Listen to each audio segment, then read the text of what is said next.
So what was your experience in Harvard like? Is it all that it's cracked up to be? Yeah, I mean, it was a short course. It was the summer course, but it was great fun. We went to Fenway Park and watched the Red Sox. But yes, it was fantastic. It was wonderful. I mean, the course itself was fantastic. Yeah. We had people like Kissinger turn up and other things like that. Some of the great speakers of the day. Well, they have great professors there, but I think also part of this is also part of the whole concept of politics. I think probably what you also experienced there is the possibility for networking, or completely. And it was the Kennedy School of Government where I was doing this work, and it's absolutely fantastic. I think you've got such a fine institution there, and was great fun. Some of the connections I made, I still have here today. But it's that desire to keep learning. You're a sponge. You want to be able to keep understanding of what, particularly on the internationalist side of things, given how people are talking past each other on the international stage so much. So what was next when you came back from Harvard? So then it was I'd done my no-hoper seat in Worsley. I managed to not disgrace myself. Managed to get a slight movement of the percentage towards the Conservative Party, and then I applied for a winnable seat, and that's when I ended up in Bournemouth, which is the very south of England. Bournemouth, not many people know much about it, but it does have a football team that's now in the Premier League that not long ago just beat Arsenal and Manchester City. So you're still proud for your constituency.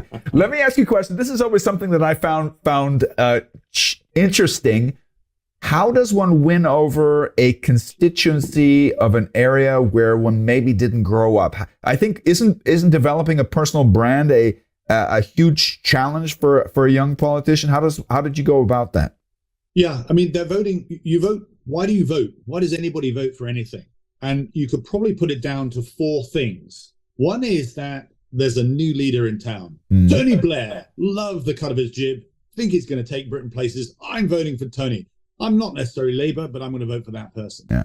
The next one might be, well, I'm part of a union. I'm going to vote Labour that way, or I'm a Conservative. That's what I do. Yeah.